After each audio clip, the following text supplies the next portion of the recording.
Well, good morning, everyone, and welcome to this press conference on behalf of the International Monetary Fund and the World Bank Group. We're going to be talking this morning about COVID-19, the coronavirus outbreak. There's been a lot of activity, as you've probably seen, from both the IMF and the World Bank Group. I'm very pleased that we have with us this morning the Managing Director of the IMF, Kristalina Georgieva. We also have with us the President of the World Bank Group, David Malpass. I'm going to ask them to make some brief opening remarks, and then we will turn to your questions in the room. We also have about 50 to 60 reporters online, so I'll try and get to some of those also, particularly from around the world. And if you can keep your questions short, we are on the record this morning.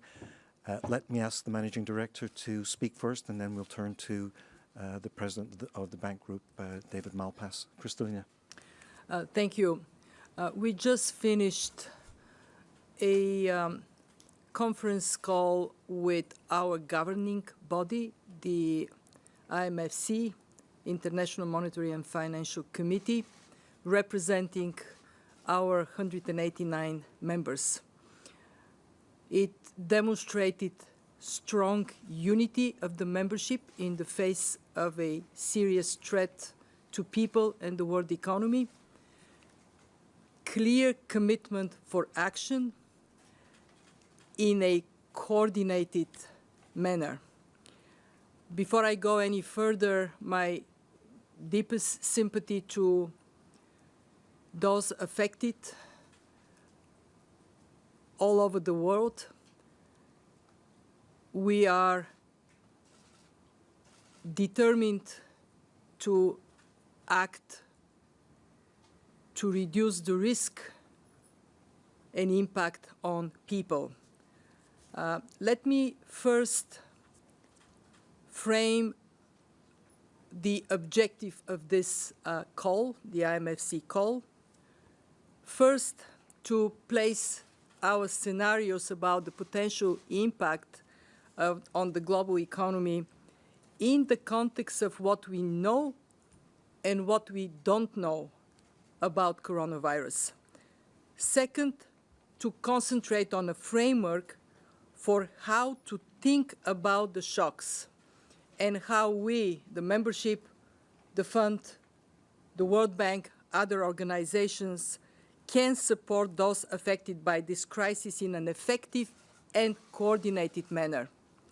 And third, in that spirit of collaboration, to learn from each other, especially from the countries that are on the front line of response to the outbreak.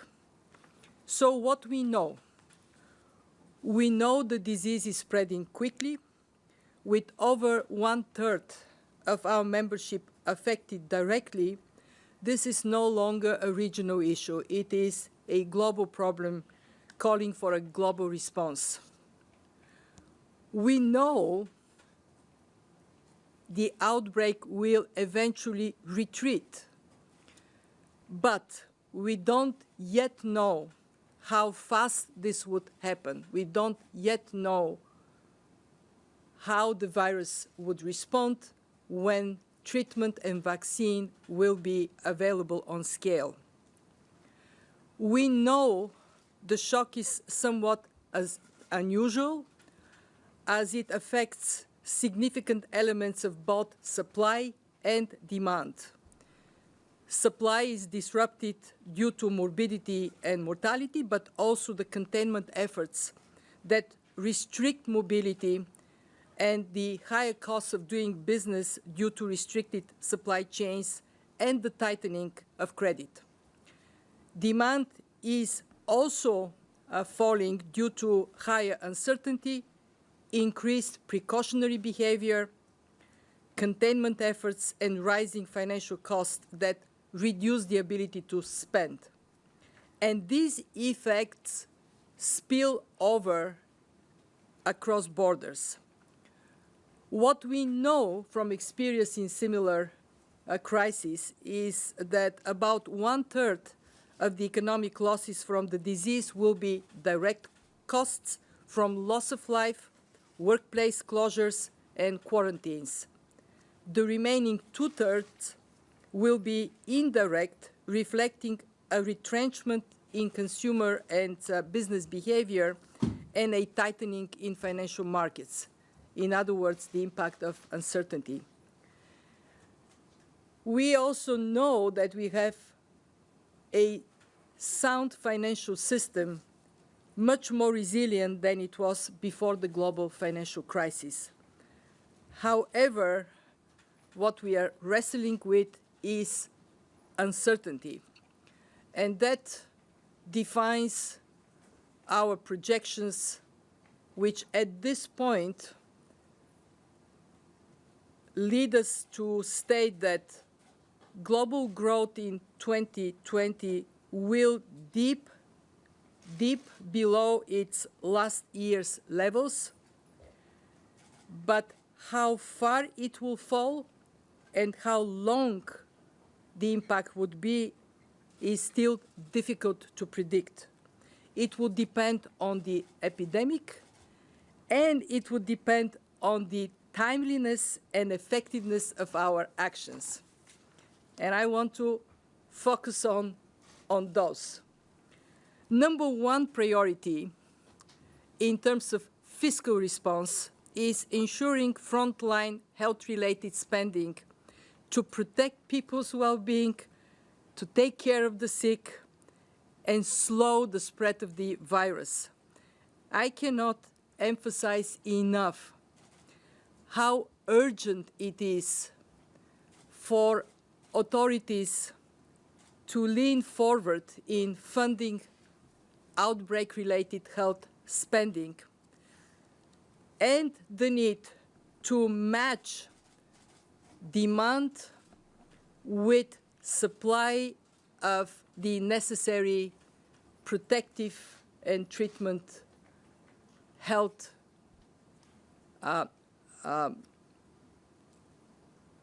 health products.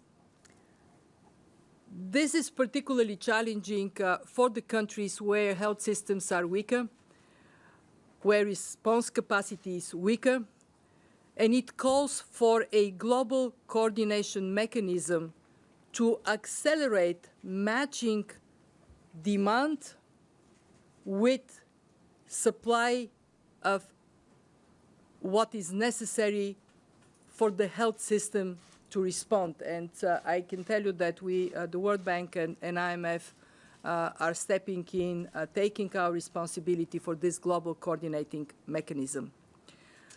Number two, there are macro-financial policy actions to tackle demand and supply shocks that I mentioned before. And the aim should be to stress no regrets actions that shorten and soften the economic impact, that are timely and targeted to sectors, businesses, and households that are hardest hit. And I was very encouraged to hear during the call countries stepping up exactly that type of targeted, effective actions. Our role is to accelerate the transmission of good practices so the global community can act faster and more effectively. We are faced with a generalized weakening in demand, and that goes through confidence and through spillover channels, including trade and tourism, commodity prices, tighter financial conditions. They call for an additional policy response to support demand and ensure an adequate supply of credit. Third, adequate liquidity will be also needed to offset financial stability risks, and a number of central banks are also stressing contingency planning for situations in which they may be working from home and some disruptions. Very encouraging to hear how seriously this is being addressed. So, in short, it is a fast-evolving situation. It requires a high degree of coordination, and we are determined to deliver on that. So let me finish with how can the IMF help? What is our response? We can be a force of support for our members at risk, those with weak health systems, inadequate policy space, to commodity exporters that are exposed to terms of trade shocks, and to others that are particularly vulnerable to spillover impacts. And I can tell you, both David Malpass and I are particularly concerned about our low-income, most vulnerable members. These countries would see their financial needs rising rapidly as the human and economic cost builds up. We are working to identify highest vulnerability so we can be ready to step up. And for that, we have three sources. One, thanks to the generosity and mobilization of our membership, we rely on $1 trillion in overall lending capacity. Two, for low-income countries and for emerging middle-income countries, we do have rapidly disbursing emergency financing up to $50 billion that does not require a full-fledged IMF program. And three, we have catastrophic containment and relief trust. It provides eligible countries, these are the poorest of countries, with upfront grants to relieve IMF debt service. We called on our membership to step up. We now have $200 million. We would like to increase this capacity so we can respond to the most vulnerable. So let me finish by saying we are fully committed to support our members. We heard their call today, this morning. We have the tools to help, and we are coordinating very closely with partner institutions. Thank you. Thank you, Managing Director. President Malpass. Thank you, and thank you, Kristalina, for the cooperation, the coordination, the good working relationship, and I share your expression of sympathies to the families and to the communities that are being affected and will be affected by this tragedy and virus. You were talking about the IMFC, so I want to separate a little bit the governance structure. Yesterday, I presented to the World Bank Group board a policy package, and we announced a $12 billion package yesterday. What the World Bank is doing is working to provide a fast, flexible response based on developing country needs. We'll be bringing virus-related operations forward in March. The speed is needed to save lives at this point, and the breadth of the response is key to its effectiveness. Most effective if it's broad and brings in many countries that are working to reduce the transmission of the pathogens. In order to do that, we're providing technical assistance, also goods and services that will help prevent and limit the local transmission, including laboratory equipment and systems to ensure that cases of the virus are promptly identified and traced. Goods such as gloves, masks, portable ventilators, and also health infrastructure such as the stocking of emergency rooms, clinical care, quarantine facilities, and the actual building of those. So those are a core part of the package we announced yesterday, and also the convening with the WHO, where the World Bank Group, IMF, are working closely with WHO on the cooperation with regard to procurement and other important technical matters. We need a system for real-time community-based disease surveillance, and that's conceived in the package that World Bank Group announced yesterday. So I won't go through all the details with you, but two core things. It's a $12 billion package, of which $6 billion is IBRD and IDA, and that enables and allows special protection for poorer countries. And then there's also $6 billion from the International Finance Corporation. That's critical because it's private sector financing, it's fast acting, and it takes the form of trade finance and working capital finance, which are one of the most needed goods within this, one of the most needed services that can be provided during this crisis. And there can be additional resources on a needs basis. As of yesterday, there were 12 countries that had expressed need. I want to mention also the Pandemic Emergency Financing Facility, the PEF bonds that people have talked about. It may provide more additional resources if it's triggered. So in the explanation of that facility, it's not money coming from the World Bank, but it's money coming into the PEF facility from capital markets. And so that's an important potential source of new assistance. Let me turn now to the economics. The health issues have uncertainty. So do the economic issues. We're doing the World Bank, working with the IMF, doing extensive analysis on global value chains, on tourism, on commodities, the decline in commodity prices, and also the connection to corporate debt. There's the clear need for financing of small businesses and of innovation, and so that is done through short-term floating rate capital financing, which is exactly the instruments the World Bank is using in this. It's important that the fiscal and monetary stimulus not shift resources away from working capital. We want to really find ways to supplement and augment the availability of working capital, which is the capital companies need to import goods, to rebuild their inventories. So it's the short-term financing that's critical during a crisis. What we know is that the amount of frozen capital in the world has gone up substantially. And so what we're trying to do from the World Bank side is unlock that capital and allow it to continue into working capital. In sum, the speed and breadth of the response is crucial to its effectiveness. That's what we're set out to do.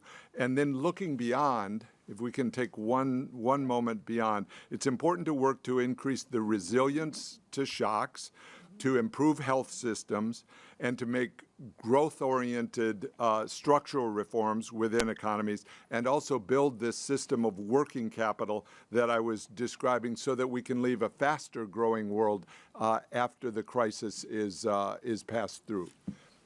Thanks. Thank you very much. Let's turn to your questions in the room. Please identify yourself by name and affiliation. Keep the questions short, and we'll try and take as many as we possibly can. Let's start in the front row here. Yes, sir. Thank you very much. Thank you very much. I'm a reporter from CCTV and CGTN, Gabriel Yingyue. I got two questions. First is that Managing Director mentioned some updates on global economy. And also previously, the IMF predicted that the coronavirus situation presents a V-shaped impact on China's economy. And recently, lots of economic activities in China have been resumed. So I wonder if there's any general assessment on the recent economic behavior in China. And also the second question is regarding to President Malpass just mentioned some structural reforms.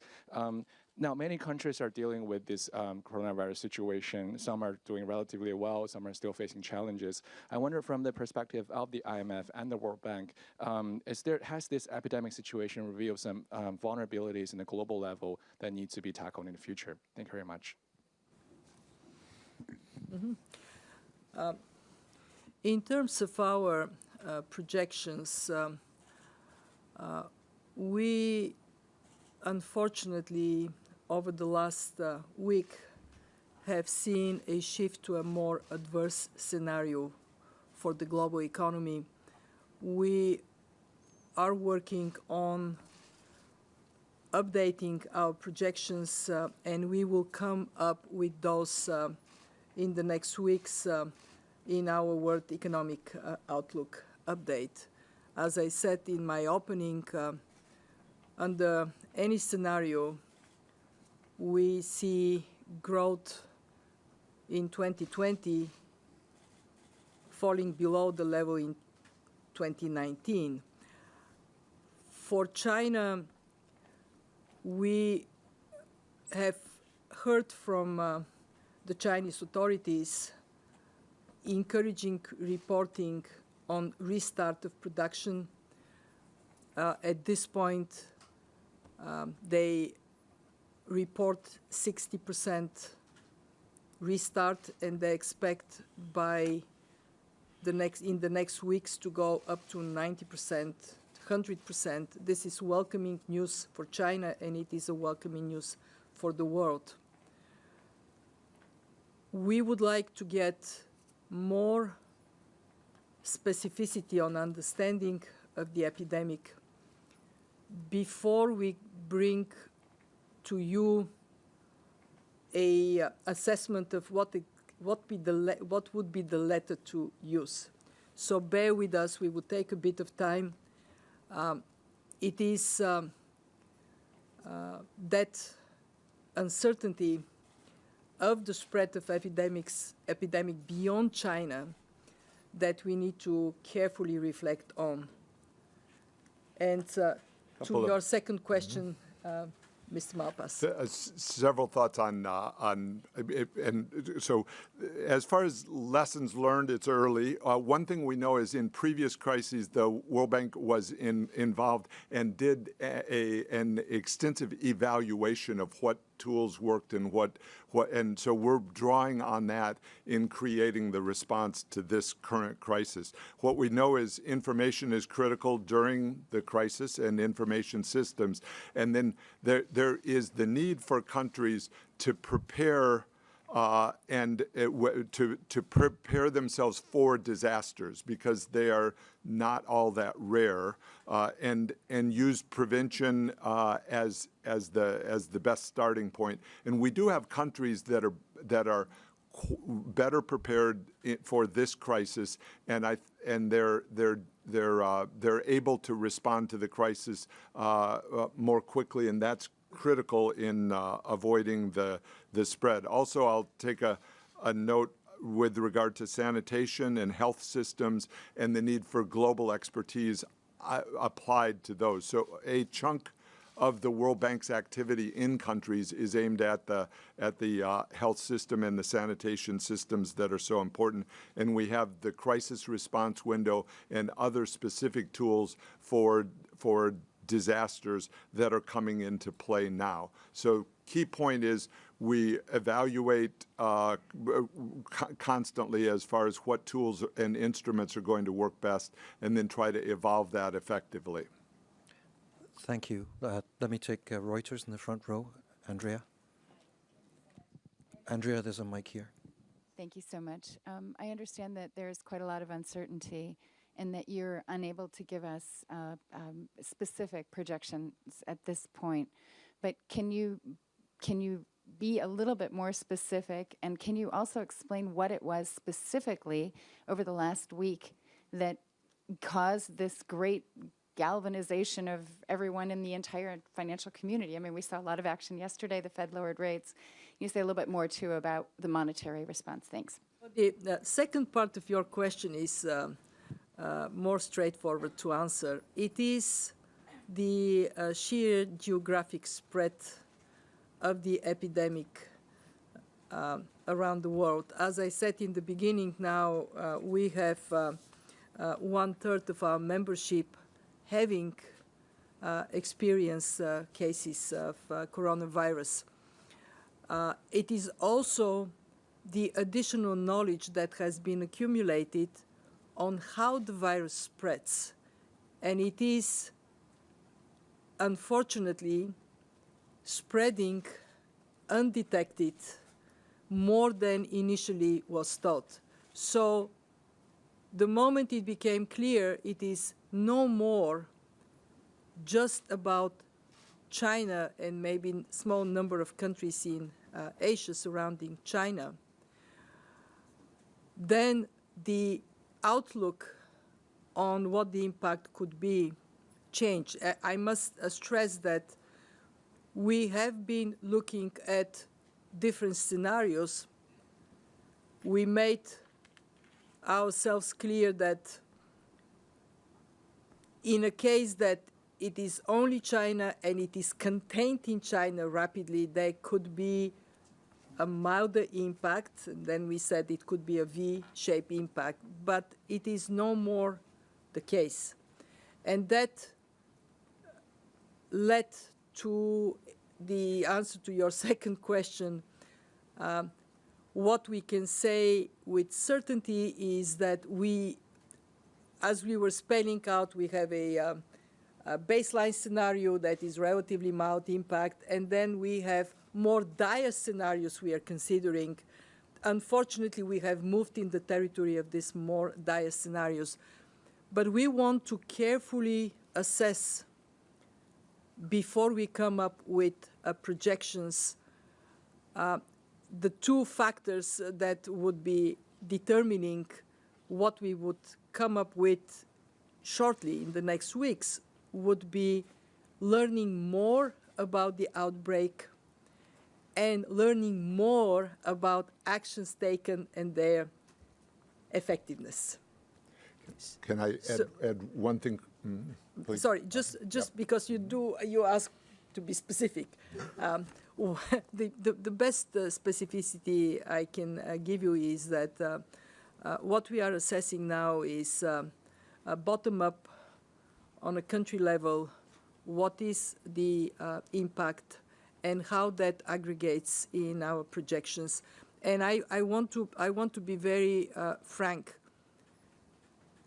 As long as we do not know the duration of this outbreak, we will be in a higher uncertainty space. The positive we saw today, this morning, is a very high degree of mobilization and cooperation, very impressive, and I'm sure President Malpass would have the same take, and measures that are being put in place in a number of countries that are well-targeted measures, and they are going to be helpful to soften the impact and hopefully shorten the duration. I just wanted to add on the economic side, the global supply chain and recognition of the impact, and then the importance of the private sector in that. So as we prepared our package, this $6 billion from the International Finance Corporation, the private sector arm of the World Bank, is important because it directly addresses some of the supply chain problems that we think are occurring. Thank you. Thank you. Alfonso, EFE, please. Hello, Alfonso Fernandez from the Spanish newswire EFE. Yesterday, the Federal Reserve made like an emergency rate cut. Do you think that this cut was appropriate? Do you think that that call has made the markets more confident or more nervous? Thank you. What is important to recognize is that central banks are closely coordinating with each other. And the degree of coordination over virtually the last days across the world has increased. We do need to have measures that are bringing a sense of confidence. And in that context, different central banks would act differently because they have different space and different priorities in that regard. We are keen to see attention paid on the financial stability, while at the moment the financial system is in a good shape. And I want to stress again, there has been a lot done since the financial crisis to put us on a better footing today. We do need to anticipate risks, and one of these risks would be around access to credit. Not yet demonstrably, but we have to think about it. In the call today, there was a very important message that came from one of our members. And it is, at the time of uncertainty, it is better to lean forward, better to do more than to do not enough. And that applies to health systems, and it applies to policy measures. And to working capital. So I yes, underscore and David would score that. the need for credit, as you said, and the availability of that credit for the short-term growth needs that are out there. Yep. Thanks. Thank you. I'm going to take Bloomberg in the front row. Eric. Good morning. Eric Martin with Bloomberg News. I wanted to ask Managing Director about you've mentioned that there is some degree of unpredictability in terms of the exact levels for global growth with the revisions in the economic outlook. Are we in danger of seeing, is one of the scenarios being studied the possibility of a global contraction? And if you can talk a bit about, for both of you, President and Managing Director, about the thought process around the IMFC and the Development Committee meetings, and we understand the virtual meeting format for the broader meeting, but what are the considerations behind what to do with these two particular bodies? Thank you. Yep. Thank you for the question, and with the risk of repeating myself multiple times, I would stress that at this point, what we are confident to state is that growth this year would fall below the level of last year.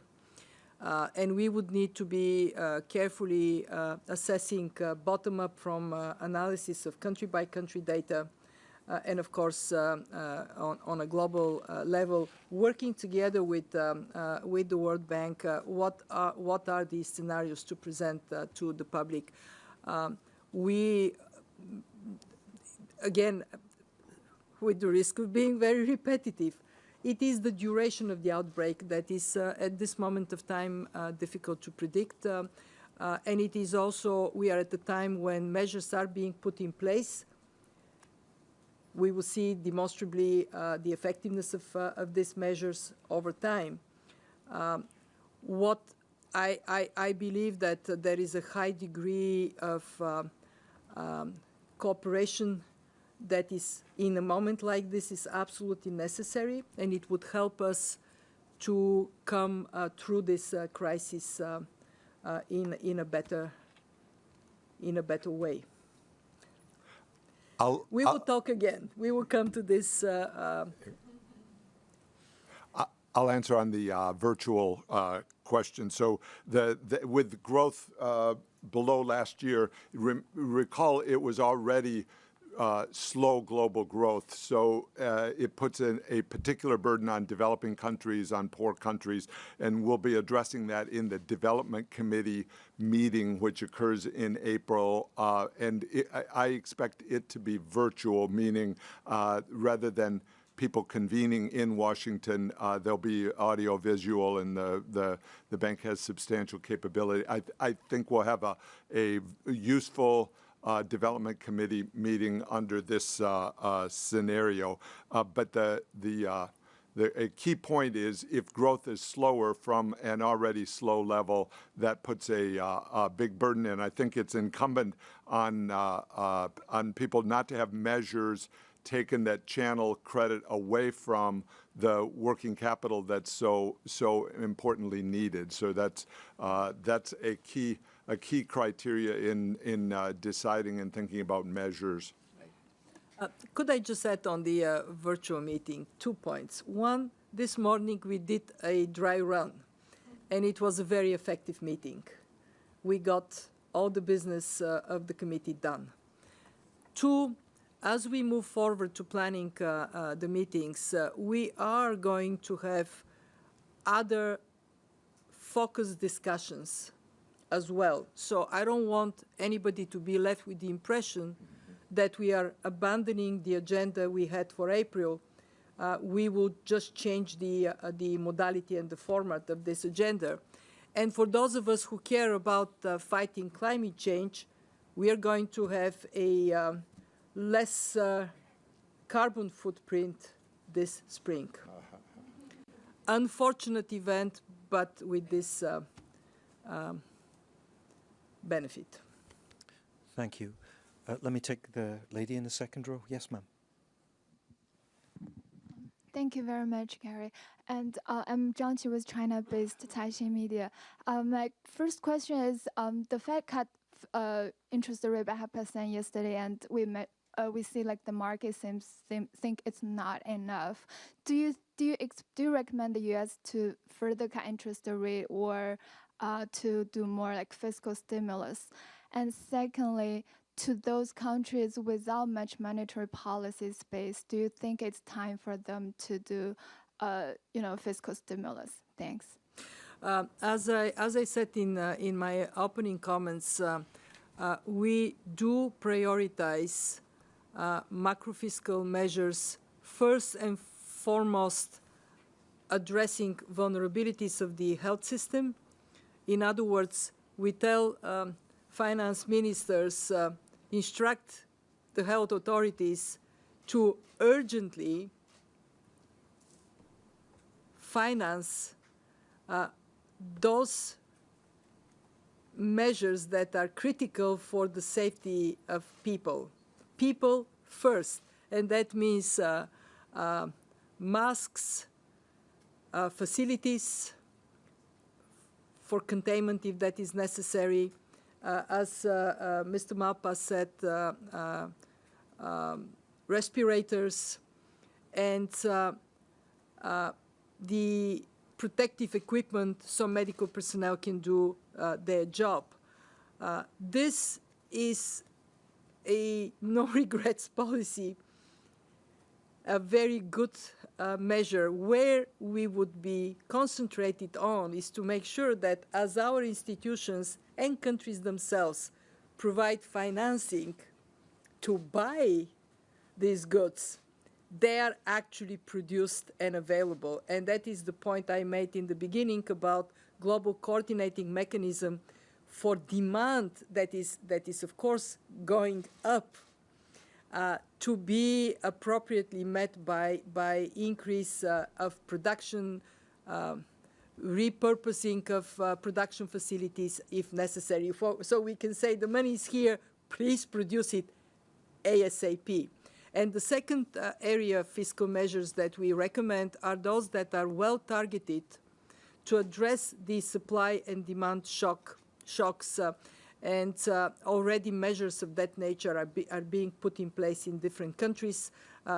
They are around funding social protection expenditures, making sure that people who stay home because schools are closed, they can have income to support their families, that there is credit available for small and medium-sized enterprises, that there is a restructuring of debt service temporarily, in other words, giving a couple of months, especially for companies in the sectors and the physical, the geographic areas most impacted. And that is so very important to do. And then Mr. Malpass would say, and we need to have working capital. So yes, we recommend those measures very strongly. Yes, and make sure that the central bank actions don't take working capital away from this very pressing need. But I wanted to address, you framed the question in terms of fiscal and monetary stimulus, and I want to add in regulatory stimulus and structural reform. So one of the most powerful things countries can do almost around the world is take actual actions to improve their policies so that the prospective growth rate for their countries can be faster. So rather than think of it as a temporary stimulus. Yeah. Think of it as an investment by the world in growth. Some countries are doing that now, and we're encouraging more to take the important structural reforms and regulatory reforms that enable more supply. Thanks. Thank you. I want to go online Yes. and take a few questions because we've got very many journalists online, and I want to go to other parts of the world.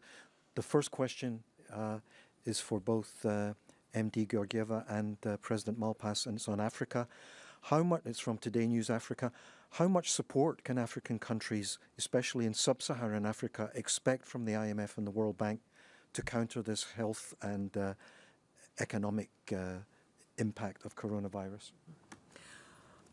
We have done a quick assessment of countries at highest risks because of combination of 4 factors: weak health systems, exposure to price shocks because of commodity export orientation, vulnerability due to spillover impacts from other countries, and limited fiscal space.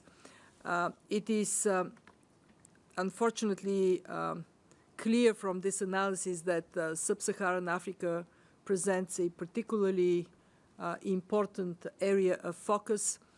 We do have up to $10 billion available for low-income countries to tap in with 0 interest rates. And obviously, we would prioritize countries, especially countries in Africa that have already been faced with difficulties. Some of them are program countries of the fund today. And we have a trust fund that allows for the lowest income countries to pay their obligations to the IMF so they can use this fiscal space to fund priority investments. Only to add, so the World Bank has both IDA 18 and IDA 19, which are very large funds for poor countries that are fully operational. And one of the things we're doing with the package I announced yesterday is speeding up the reprogramming of that assistance to meet the current crisis. It's based on the needs of the countries themselves, and also is in the context of reforms or of improvements in systems that countries are making in order to either meet their current health needs or look forward at new systems. So there's substantial financing available, and we're accelerating that process through the announcements yesterday. Thank you. Again, a question for both principals. We're moving to the Middle East. Al Arabiya.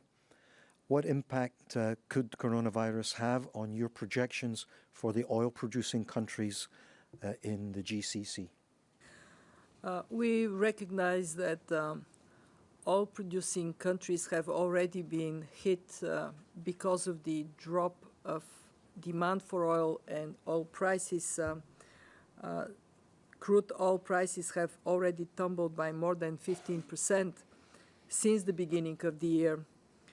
And that translates into some $10 billion of lost revenues across the MENA oil exporters. What we are looking into is what would that mean in terms of impact on growth. Most of the countries do have buffers, and that is a good time to use those buffers. And we are recommending to everybody, they also need to focus on making sure that they prioritize health expenditures first. As with the rest of the world, we would come up with our more detailed projections once we can sort out through the uncertainty today. But obviously, growth would be below our earlier baseline scenario. Okay, there's another question. It's coming from Gigi Press and Nikkei, but it's a broader question than Japan. And it's asking, IMF, you had indicated growth for China would be 0.4 percentage points lower this year. Does that still stand? And how about Japan? And how about Europe? And I guess growth prospects, again, it's a question for both principles. Well, with regard to our earlier projection for the impact of coronavirus on China, within dropping from 6% to 5.6% growth, that was our baseline scenario with two very important assumptions: that the crisis is limited to China, it doesn't spread across the world, and that it is fully contained. That has not happened. We have seen this last week that our baseline scenario is no more valid. Already then we looked at adverse scenarios, including for China, in which the impact on growth for China is more significant. The Chinese authorities themselves are recognizing that there would be a lower growth this year. We will have to work on the numbers, but it is very unfortunate that I have to say it, that baseline scenario no longer holds. I'll just add, information is coming in, and we're assessing and monitoring the situation in terms of growth. But I wanted to make the mention that the private sector is forward-looking, and so important in the growth is what do people around the world think will be the outcome. And so that gets into, you can think of it as confidence, but it's also working capital. It's also the structural reforms and the regulatory reforms that I mentioned. So there'll be a dynamic response from people around the world based on what they perceive to be the actions. And the coordination that we're doing, I think, is intended to show the intent of the IMF and the World Bank on that front. And we've seen the statement from the G7. And I think all of that adds in to the possibility of private sector beginning to think about future investments, even as we're learning more about the extent of the crisis. If I can make a very important point, and it is, we know from prior experience with these kinds of epidemic outbreaks that they eventually would be retreating, and there would be eventually a treatment, vaccine measures that protect the world. What is hugely important today is to focus on building a bridge between where we are and that time when we would see a recovery, to make sure that the impact in meanwhile is softened first and foremost on people, and also, of course, on businesses and the economy. And this is why I would urge attention to concentrate on action that is done in effective, coordinated manner. Thank you. I'm going to make that the last response, but I want to give President Malpass an opportunity to. I thought that was a good close. Agree. I just thank you, everybody, for interest, for being here, and thank you, Kristalina, for leadership and coordination in the IMFC this morning. That body, and we'll be focusing at the World Bank on bringing forward operations over the next just couple weeks, maybe 3 weeks, to be very responsive to the immediate needs of countries as we work together on them. Thanks. Thank you, President Malpass. Thank you, MD Georgieva. Thanks to all of you for coming today and for our many friends who have been online today, and we'll be in touch in the coming days. Thanks very much.